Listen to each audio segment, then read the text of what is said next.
할렐루야, 여러분 반갑습니다. 장상희 목사입니다. 이번 시간에는 지난 시간에 이어서 성경을 마치 남산에서 서울 시내를 내려다보는 것처럼 개론적인 차원에서 핵심적인 이야기들을 넓고 크게 공부해 보도록 하겠습니다. 우리가 지난 시간에 성경의 핵심 내용은 약속이다 라고 말씀을 나눴습니다. 그러면 그 약속 안에 담긴 것은 무엇일까요? 자, 다시 한번 살펴보면 구약은 구원자를 보내주시겠다라는 약속이었고요. 신약은 성령을 통해서 구원을 이루어 가겠다라고 하는 약속이셨습니다. 결국 구원에 대한 약속이었는데, 그럼 그 구원의 약속, 그 약속 안에 담긴 것은 무엇이냐? 그것은 사랑이라는 것입니다. 그러면 성경의 핵심 가치가 사랑인데, 그러면 사랑은 무엇일까요? 사랑은 크게 세 가지로 나눌 수 있습니다. 앞에 것은 신약의 언어인 헬라어이고, 뒤에 가로 안에 있는 것은 구약의 언어인 히브리어 단어인데요. 첫째는 아가페라는 사랑이 있습니다. 그것은 조건 없는 사랑을 의미하고요. 두 번째로는 필레아라는 사랑이 있습니다. 이것은 친구 간의 사랑을 의미합니다. 또 세 번째 에로스라는 사랑이 있는데, 이것은 남녀 간의 사랑, 이성 간의 사랑을 이야기하고 있습니다. 그러면 하나님의 사랑은 과연 어떤 사랑일까? 그것은 아가페 헤세드의 사랑이라는 것입니다. 헤세드의 사랑은 첫째, 조건 없는 사랑입니다.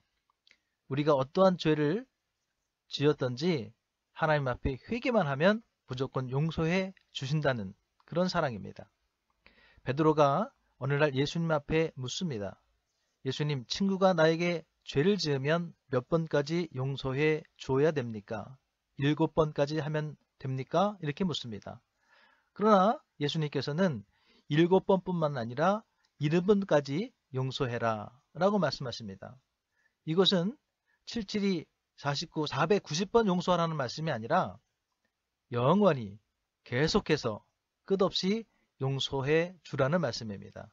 이것이 조건 없이 용서하는 하나님의 사랑인 것입니다. 두 번째, 변하지 않는 사랑입니다. 사람은요, 조건과 환경이 달라지면요, 마음도 달라지는 것이 사람의 사랑입니다.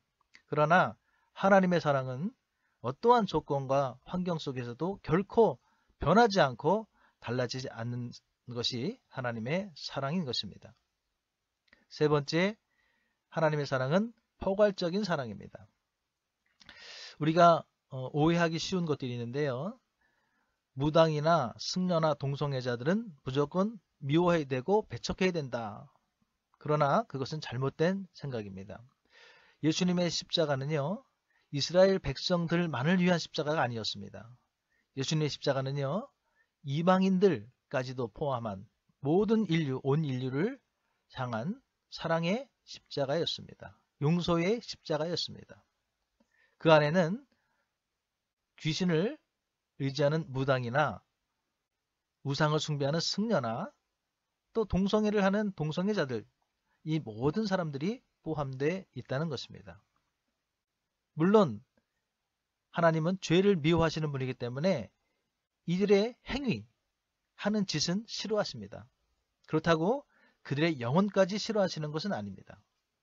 그래서 우리는 그들이 하는 행위, 하는 그 죄, 이것은 미워하고 배척해야 되겠지만 그들의 영혼은 사랑해야 된다는 것입니다. 왜냐하면 예수님께서 그들까지도 사랑하셔서 십자가를 지셨기 때문입니다. 그래서 우리는 그들을 전도하고 그들에게 복음을 전해서 그들이 다시 예수님 품 안으로 돌아올 수 있도록, 하나님께 돌아올 수 있도록 사랑해야 된다는 것입니다. 이것이 바로 온 인류를 향한 하나님의 포괄적인 사랑이라는 것입니다. 또 하나님의 사랑은요, 어떤 한정된 사랑, 어떤 기간이 되면 끝나는 사랑이 아니라 영원한 사랑이라는 것입니다. 그래서 하나님의 사랑은 우리가 영원히 저 천국에서 끝까지 하나님과 함께 행복하게 살아가기를 원하는 것입니다.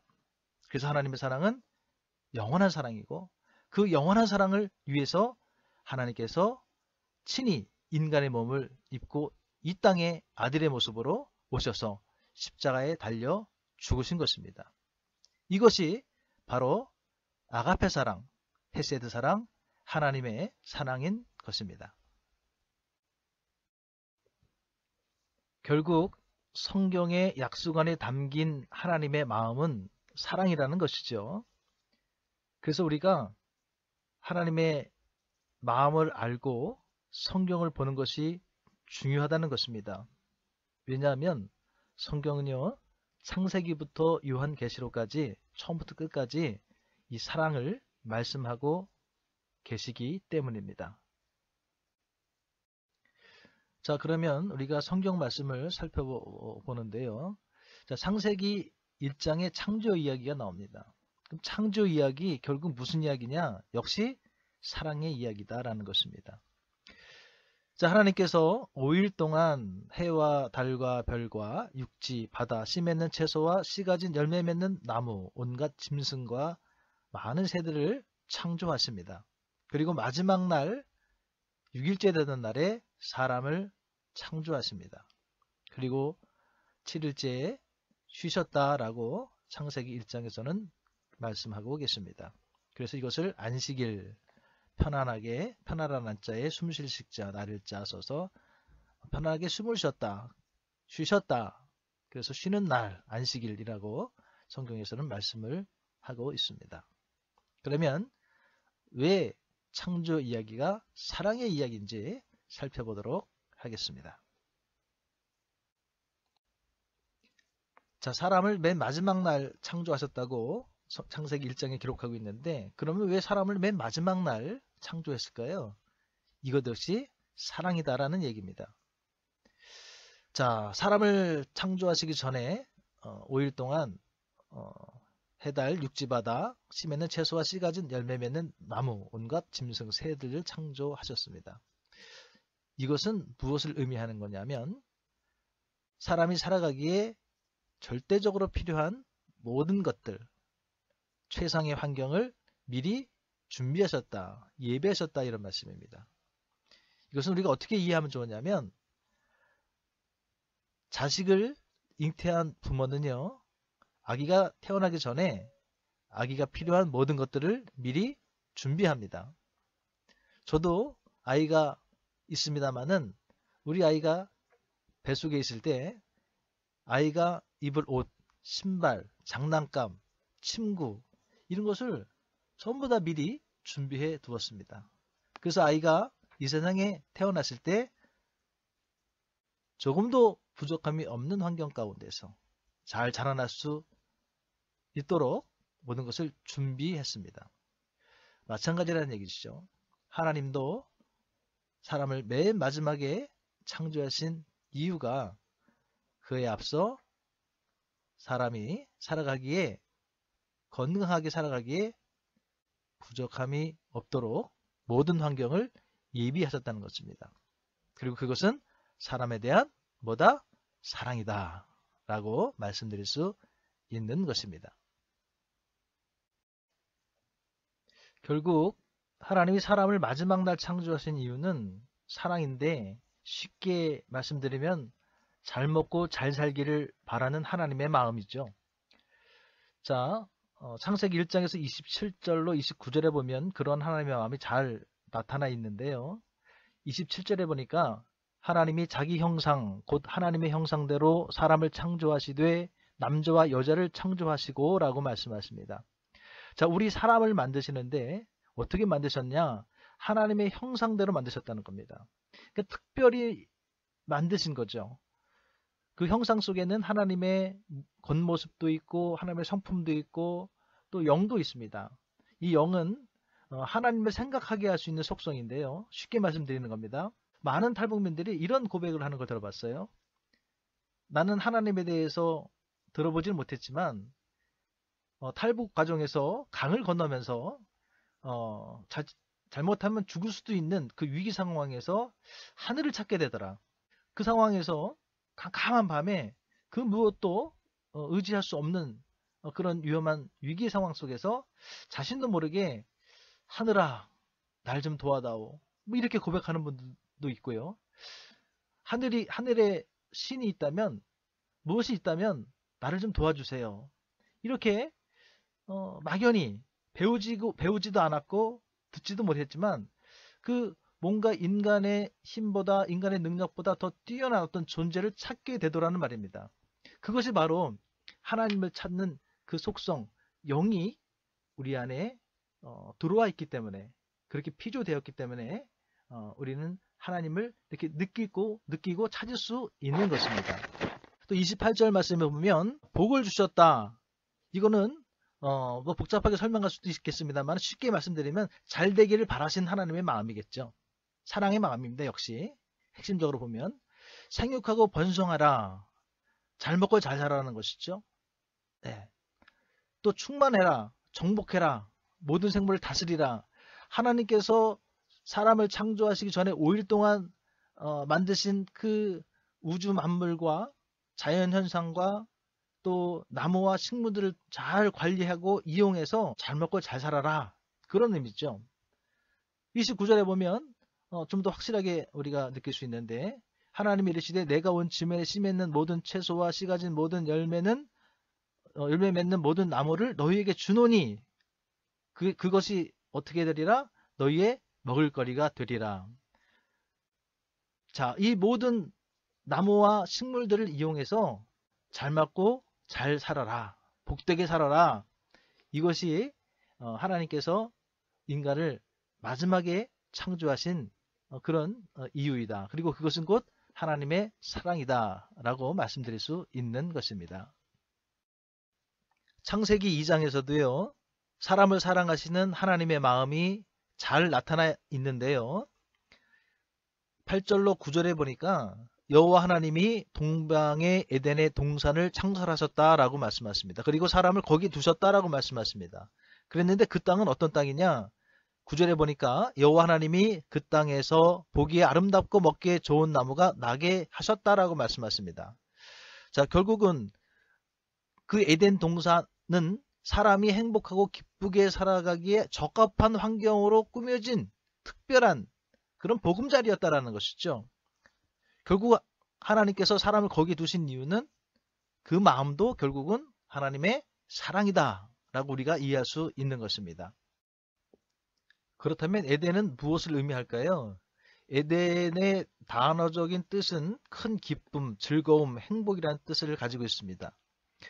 자, 이러한 뜻을 가지고 있는 이 에덴에 사람을 두셨다는 것은 하나님 입장에서 보면 사람에게 행복을 주시려는 사랑의 마음이 담겨져 있다라고 볼 수 있는 것이고요. 사람의 입장에서 보면 하나님과 함께 있는 것이 곧 기쁨이고 즐거움이고 행복이다 라는 의미가 있다고 볼 수 있겠죠. 결국 에덴은 하나님과 사람의 행복한 관계를 의미하고 있다라고 말씀드릴 수 있는 것입니다. 자, 에덴은 결국 사람과 하나님의 행복한 관계를 의미하는데요. 그런데 이 에덴 동산 안에서 아주 중요한 사건 하나가 발생이 되죠. 바로 선악과 사건입니다. 자, 그럼 이 선악과 사건은 무엇을 의미하는 걸까요? 그것은 하나님과 인간의 깨어진 관계를 이야기하고 있다고 말씀드릴 수 있습니다.